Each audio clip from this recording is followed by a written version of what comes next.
Dear students, welcome to session 48 of the auditing subject for the BBA 6th semester.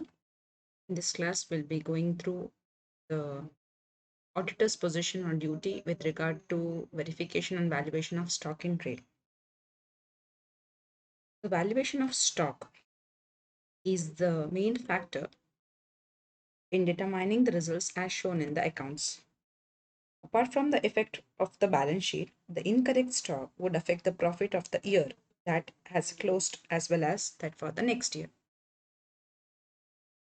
In regard to auditor's duty, the valuation of closing stock is a very important step which is essential for determination of the profits of the year and also for truly disclosing the financial position of the organization at the end of the year. It is the duty of the auditor, being intimately connected with the aspects of financial statements, to verify the existence of the stock in trade possessed by the organization at the end of the year and to ascertain whether it has been valued correctly on consistent basis. The precise duties with regard to verification of stock in trade is not defined.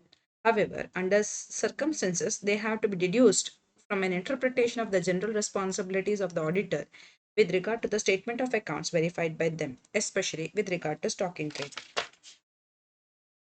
Stock in trade ಅನ್ನೋದು ಬಹಳ ಒಂದು valuation ಅನ್ನೋದು ಬಹಳ ಒಂದು importance because stock in trade ಅನ್ನು ಸರಿಯಾದ evaluation ಮಾಡೋದು ಹೊರತು ನಮಗೆ ನಮ್ಮ ಬಿಸ್ನೆಸ್ನ ಪ್ರಾಫಿಟ್ ಸರಿಯಾಗಿ ಇದೆಯಾ ಇಲ್ವಾ ಅಂತ ವೆರಿಫೈ ಮಾಡ್ಲಿಕ್ಕೆ ಆಗಲ್ಲ. And also it will only a properly valued stock in trade will help us know our exact financial position at the end of the year. ಇದನ್ನು ಮಾಡಬೇಕಾದ್ರೆ ಆಡಿಟರ್ ಅಗತ್ಯ ಇರುವ ಎಲ್ಲ ಆಕ್ಟಿವಿಟೀಸ್ ಅನ್ನ ಕ್ರಮಗಳನ್ನ ಕೈಗೊಳ್ಳಬೇಕು. ಅದರಲ್ಲಿ ಫಿಸಿಕಲ್ ಸ್ಟಾಕ್ ವೆರಿಫಿಕೇಶನ್ ಇರ್ಬೋದು, ವೆರಿಫಿಕೇಶನ್ ಆಫ್ ಸ್ಟಾಕ್ ಡಾಕ್ಯುಮೆಂಟ್ಸ್ ಇರ್ಬೋದು, ರೆಕಾರ್ಡ್ಸ್ ಇರ್ಬೋದು, ಇದನ್ನು ಮಾಡ್ಕೋಬೇಕು. ಕರಾರುವಕ್ಕಾಗಿ ಇಂತಿಷ್ಟೇ ಕೆಲಸವನ್ನ ಆಡಿಟರ್ ಮಾಡಬೇಕು ಅಂತ ಎಲ್ಲಿ ಕೂಡ ರೂಲ್ಸ್ ಅಲ್ಲಿ ಬರ್ದಿಲ್ಲ.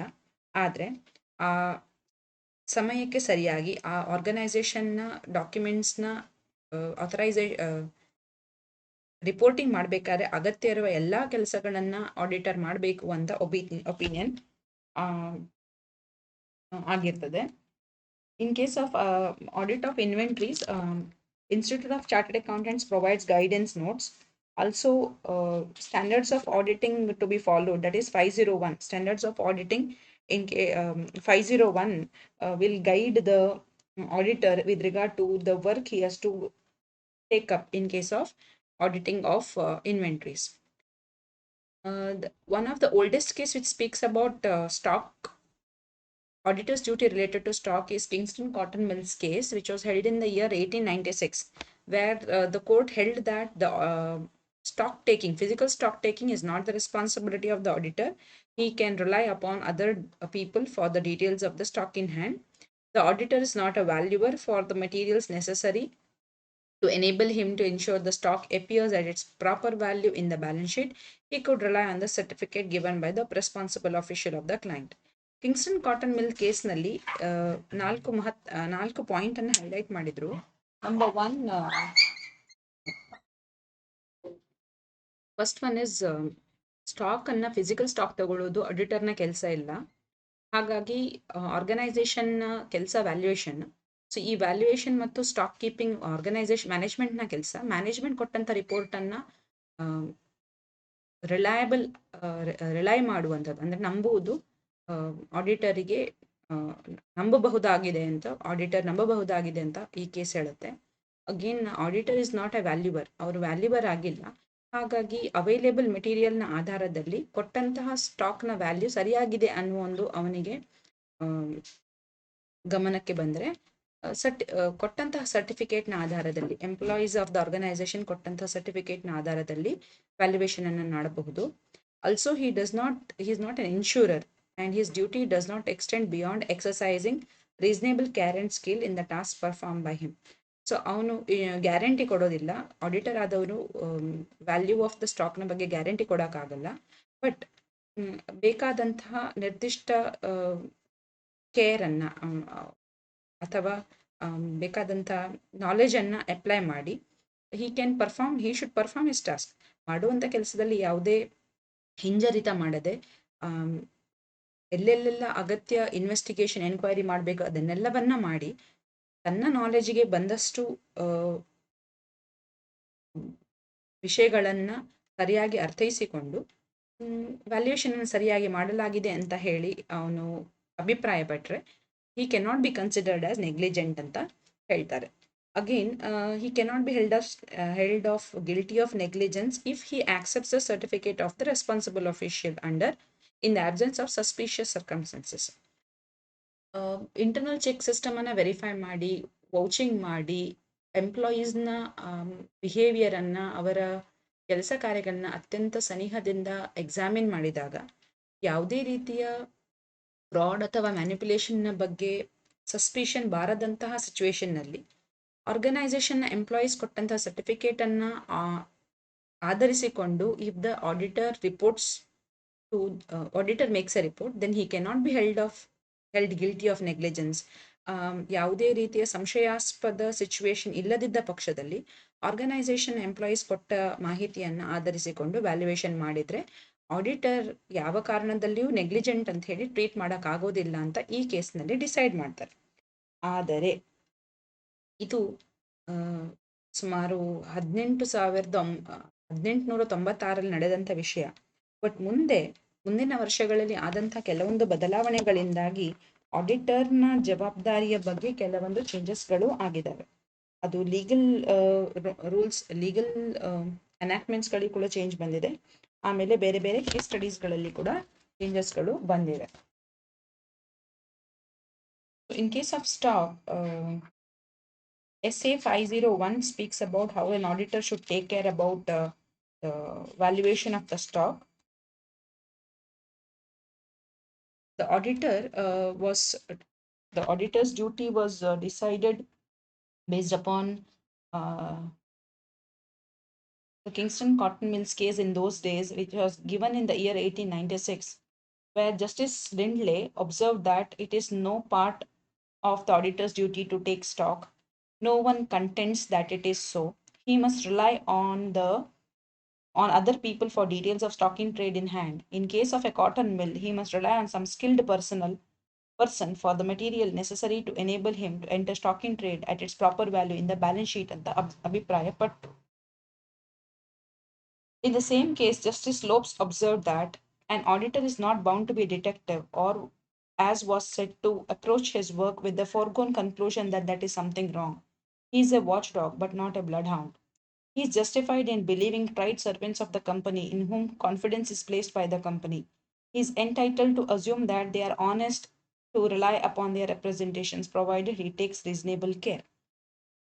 ಅಂದರೆ ಈ ಕೇಸ್ನ ಪ್ರಕಾರ ಆಡಿಟರ್ ಸ್ಟಾಕ್ ತೆಗೆದುಕೊಳ್ಳುವ ಜವಾಬ್ದಾರಿನ ವಹಿಸಿಕೊಳ್ಳಬೇಕಾಗಿಲ್ಲ. ಅವನಿಗೆ ಕೊಟ್ಟಂತಹ ಮಾಹಿತಿ ಸರಿಯಾಗಿದೆ ಅನ್ನೋ ಬಗ್ಗೆ ಅವನಿಗೆ ಯಾವುದೇ ಡೌಟ್ ಬಾರದ ಪಕ್ಷದಲ್ಲಿ ಅದನ್ನು ಕನ್ಸಿಡರ್ ಮಾಡಬಹುದು. ಮತ್ತು ಆಡಿಟರ್ ವ್ಯಾಲ್ಯೂವರ್ ಅಲ್ಲ. ಅವನಿಗೆ ಆಡಿಟರ್ ಆದವನಿಗೆ ಬ್ಯಾಲೆನ್ಸ್ ಶೀಟಲ್ಲಿ ಸ್ಟಾಕ್ ಎಪಿಯರ್ ಆದ ವ್ಯಾಲ್ಯೂ ಸರಿಯಾಗಿದೆ ಅಂತ ಹೇಳಿ ವ್ಯಾಲ್ಯೂ ಮಾಡುವಷ್ಟು ಕೆಪಾಸಿಟಿ ಇಲ್ಲದಿದ್ದ ಪಕ್ಷದಲ್ಲಿ ಆರ್ಗನೈಸೇಷನ್ನಲ್ಲಿ ರಿಲಯಬಲ್ ಪೀಪಲ್ ಅಂದರೆ ರೆಸ್ಪಾನ್ಸಿಬಲ್ ಅಫಿಷಿಯಲ್ ಯಾರ ಮೇಲೆ ಬಿಸ್ನೆಸ್ ಕನ್ಸರ್ನ್ ರಿಲೈ ಮಾಡುತ್ತೋ ಅವರು ಕೊಟ್ಟಂಥ ಮಾಹಿತಿ ಆಧಾರದಲ್ಲಿ ವ್ಯಾಲ್ಯೂಯೇಷನ್ ಅನ್ನು ನಡೆಸಬಹುದು. And he cannot guarantee that the value is full proof because he relies on he will exercise enough care and skill to verify whether the procedure which is adopted for valuation is reliable. However, he cannot guarantee the amounts which have been quoted.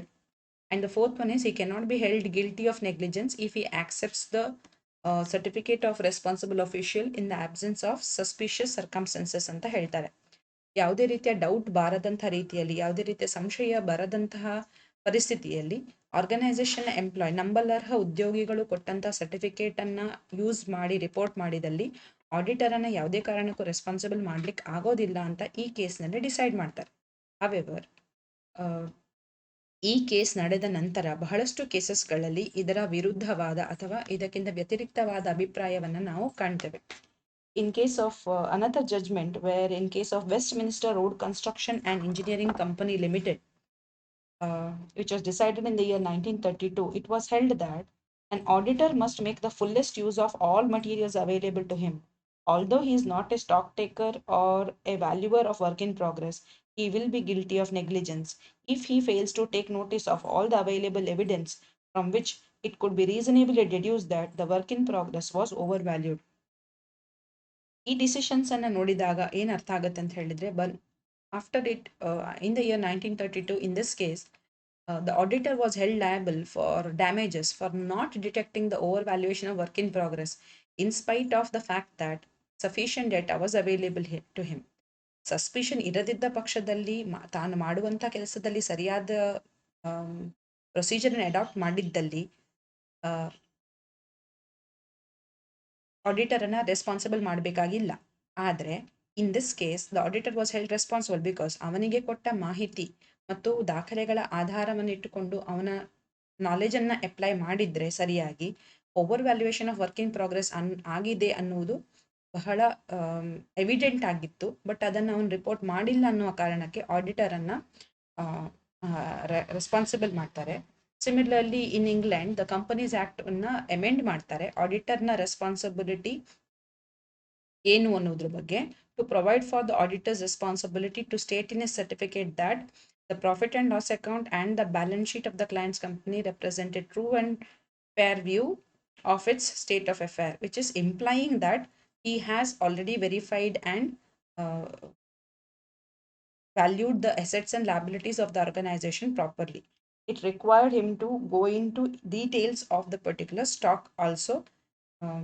Then, as per the statement on account auditing procedure issued by the American Institute of Certified Public Accountants, a certified accountant, public accountant is required by generally accepted auditing practice to be present at the inventory taking to observe the effectiveness of the accounting procedure. ಯಾವಾಗೆಲ್ಲ ಅವನಿಗೆ ಅದು ಪ್ರಾಕ್ಟಿಕೇಬಲ್ ಆಗುತ್ತೋ, reasonable ಆಗುತ್ತೋ, inventory stock taking ಮಾಡುವ ಹೊತ್ತಿನಲ್ಲಿ, physical stock taking ಮಾಡುವ ಹೊತ್ತಿನಲ್ಲಿ ಅವನ physical presence auditor ತಾನು ಪ್ರೆಸೆಂಟ್ ಇಡುವುದರ ಮೂಲಕ ಕೌಂಟಿಂಗ್ ಪ್ರೊಸೀಜರ್ ಸರಿಯಾಗಿ ಆಗ್ತಾ ಇದೆ ಅನ್ನೋದನ್ನ ಎನ್ಶೋರ್ ಮಾಡಬೇಕು ಅನ್ನೋದನ್ನ ಒಂದು ರೆಗ್ಯುಲೇಷನ್ ಅನ್ನ ಪಾಸ್ ಮಾಡ್ತಾರೆ. ಸೊ ಇದೆಲ್ಲದರ ಅರ್ಥ ಏನು ಅಂತ ಹೇಳಿದ್ರೆ, no more auditor can escape from his responsibilities of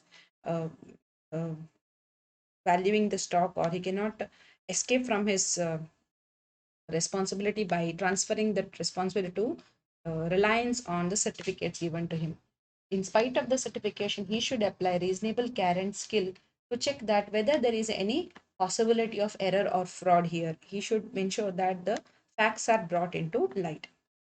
Further, even in Companies Act 1956 and amend ಮಾಡಿ ಈಗ Companies Act 2013 is in prevalence.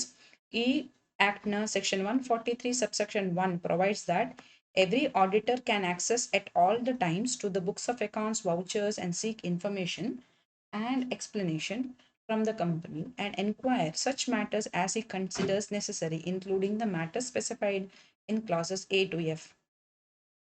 It makes it necessary that section 143(1) ಏನು ಹೇಳುತ್ತೆ ಅಂತ ಹೇಳಿದ್ರೆ, ಆಡಿಟರಿಗೆ ಯಾವುದೇ ರೀತಿಯ ರಿಸ್ಟ್ರಿಕ್ಷನ್ ಇಲ್ಲದೆ ಎಲ್ಲ ಬುಕ್ಸ್ಗಳನ್ನು ಎಲ್ಲ ಸಮಯದಲ್ಲಿ ವೌಚರ್ಸ್ ಅನ್ನ, ಬುಕ್ಸ್ ಆಫ್ ಅಕೌಂಟ್ಸ್ ಅನ್ನ ಆಕ್ಸೆಸ್ ಮಾಡುವಂತ ರೈಟ್ ಇದೆ. ಯಾಕೆ ರೈಟ್ ಕೊಡ್ತಾರ ಅಂತ ಹೇಳಿದ್ರೆ, he should enquire in such way that the matter specified in clause A to F ಅನ್ನ ಅವನು ಡೀಟೇಲ್ ಆಗಿ ವೆರಿಫೈ ಮಾಡಿರಬೇಕು. And it is the duty of every auditor to make enquiry regarding these matter. Besides other matter, if he is satisfied, it is not necessary to disclose this fact in his report. He should verify anta ಹೇಳ್ತಾರೆ. Verify what? Verify in detail the matters mentioned in section 143(1) sub clause A to F. Clause A to F ನಲ್ಲಿ ಎಲ್ಲ ಮಾಹಿತಿಯನ್ನ verify ಮಾಡಬೇಕು ಅನ್ನೋ ಒಂದು class ಇದೆ.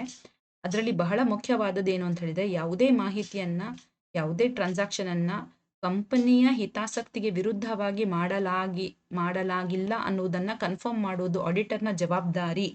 It is not prejudicial to the interest of the company or its investors ಅನ್ನುವುದನ್ನ ಖಾತರಿ ಮಾಡುವ ಜವಾಬ್ದಾರಿ ಆಡಿಟರದ್ದು.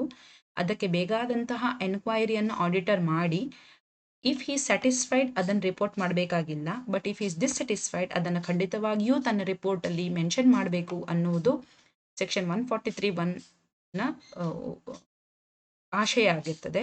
ಹಾಗೆಯೇ section 143(3) requires the auditor of the company to report whether the balance sheet and the profit and loss account of the company gives a true and fair view of the state of affair of the company.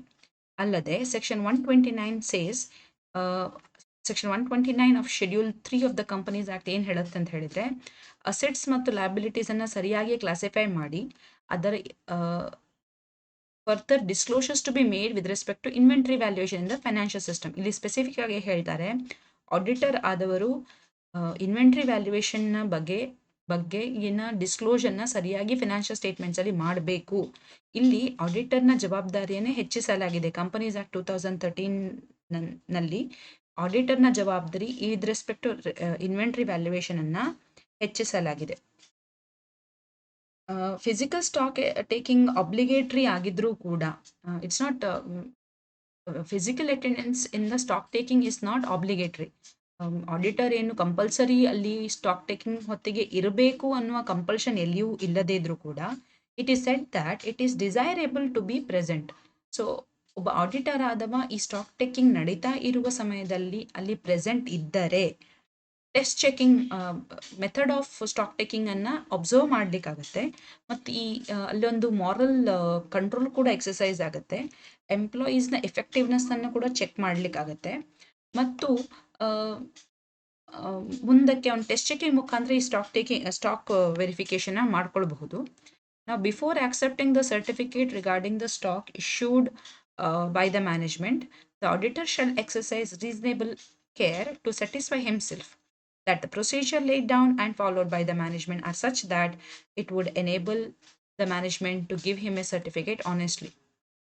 Management ಕೊಟ್ಟಂಥ ಸರ್ಟಿಫಿಕೇಟನ್ನು accept ಮಾಡಬೇಕಾದ್ರೆ ಮೊದಲು he should make adequate inquiry, maybe into the internal check system, maybe by watching, maybe by giving a surprise check at the time of stock keeping, etc., and see the procedures which has been followed by the management, and satisfy himself that the procedures are such that management will be able to give a honest certificate with regard to the stock ಅಂತ ಹೇಳಿ ಅವನು satisfy ಮಾಡ್ಕೋಬೇಕು.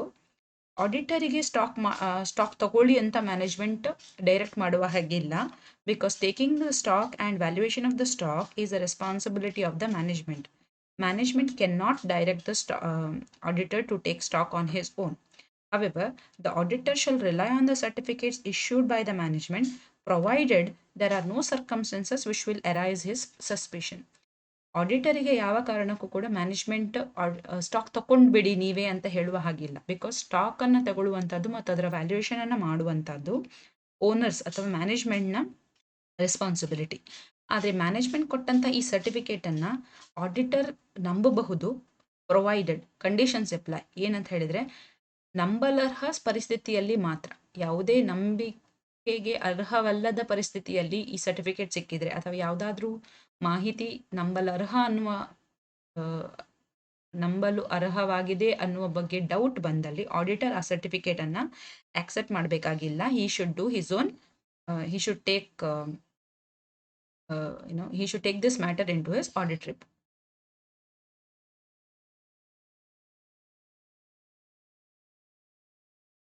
So in the interest of the auditor, he should satisfy himself that the procedures and methods followed in verification of stock by the management and the test of competence with which procedures are carried out are reliable. So ತನ್ನನ್ನು ತಾನು protect ಮಾಡ್ಕೊಳ್ಬೇಕಾದ್ರೆ auditor should be careful. ಯಾವುದೇ ಸರ್ಟಿಫಿಕೇಟನ್ನು ಒಪ್ಪಿಕೊಳ್ಳೋ ಮೊದಲು ಆರ್ಗನೈಸೇಷನಲ್ಲಿ ಚಾಲ್ತಿಯಲ್ಲಿರುವ procedure ಮತ್ತು methods ವ್ಯವಸ್ಥೆಗಳನ್ನು ಥರೋವಾಗಿ verify ಮಾಡಿಕೊಂಡು ಸ್ಟಾಕನ್ನು ತೆಗೆದುಕೊಳ್ಳುವಂತಹ ರೀತಿ, ಸ್ಟಾಕನ್ನು ವ್ಯಾಲ್ಯೂ ಮಾಡುವಂಥ ರೀತಿ, ಸ್ಟಾಕನ್ನು ಫಿಸಿಕಲ್ ಸ್ಟಾಕ್ ಟೇಕಿಂಗ್ ಮಾಡುವಂಥ ರೀತಿಗಳು ಸರಿಯಾಗಿವೆ, ಕಾಂಪಿಟೆಂಟ್ ಆಗಿವೆ ಅನ್ನೋದನ್ನು ಅವನು ಖಚಿತಪಡಿಸ್ಕೊಳ್ಬೇಕು. ಆಮೇಲೆ ಟೆಸ್ಟ್ ಚೆಕಿಂಗ್ ಮುಖಾಂತರ ಅದನ್ನು ಫರ್ದರ್ ಸಪೋರ್ಟ್ ಮಾಡ್ಕೊಳ್ಬೇಕಾಗತ್ತೆ. he should also examine the internal control program for verification of stock. ಯಾವ ರೀತಿಯಲ್ಲಿ ಆಂತರಿಕ ಮಟ್ಟದಲ್ಲಿ ಆರ್ಗನೈಸೇಷನ್ ವ್ಯವಸ್ಥಿತವಾಗಿ ಸ್ಟಾಕನ್ನು ರಿಸೀವ್ ಮಾಡುವಂಥದ್ದು, ರೆಕಾರ್ಡ್ ಮಾಡುವಂಥದ್ದು, ಇಶ್ಯೂ ಮಾಡುವಂಥ ಈ ಕ್ರಮವನ್ನು ಹೇಗೆ ಫಾಲೋ ಮಾಡ್ತಾ ಇದೆ ಅನ್ನೋದನ್ನು ವೆರಿಫೈ ಮಾಡ್ಕೊಳ್ಬೇಕು. If is satisfied with the system, it will help him in relying on the certificate. But if it's not effective enough, it requires him to go for a detailed investigation. If possible, the auditor can observe the physical stock taking by the client and carry out the test check of the work performed at irregular intervals. Physical stock taking ನ ಹೊತ್ತಿಗೆ auditor personal ಆಗಿ ಇದ್ದಲ್ಲಿ ಆಡಿಟರ್ನ ಪ್ರೆಸೆನ್ಸ್ನಿಂದಾಗಿ auditor ತನ್ನ ಪ್ರೆಸೆನ್ಸ್ನಿಂದಾಗಿ ಅಲ್ಲಿದ್ದ ಎಂಪ್ಲಾಯೀಸ್ನ ಮೇಲೆ ಒಂದು moral ಪ್ರೆಷರನ್ನು ಉಂಟು ಮಾಡ್ತಾನೆ. So that they will have that mindset of being watched and they are unlikely to commit errors or frauds. Moreover, he can apply test check, which can be done here and there at irregular intervals, surprisingly. So see that whether the internal control system, the internal check system is working properly. We should also compare the original and rough stock sheets with the fair and final stock sheets and to see that if the position of the stock is appropriately arrived at. So rough stock sheets ಅಲ್ಲಿ ಬರೀತಾ ಹೋಗ್ತಾರೆ, ಮತ್ತೆ ಅದನ್ನ fair ಮಾಡ್ತಾರೆ physical stock ಟೇಕಿಂಗ್ನಲ್ಲಿ. So rough stock sheets ಅನ್ನು ಯಾವುದೇ ಕಾರಣಕ್ಕೂ ಬಿಸಾಡಬಾರ್ದು ಅಥವಾ ಡಿಸ್ಕಾರ್ಡ್ ಮಾಡಬಾರ್ದು. ಇದನ್ನ ಆಡಿಟರ್ ಕೇಳ್ತಾರೆ because he wants to ensure that rough stock ಶೀಟ್ನಲ್ಲಿ ಎಂಟ್ರಿ ಮಾಡಿದ ಫಿಗರ್ಸ್ಗಳು ಫೈನಲ್ ಸ್ಟಾಕ್ ಶೀಟ್ನಲ್ಲಿ ಇದೆ ಅನ್ನೋದನ್ನ. If there is any alteration change he will ask for the explanation.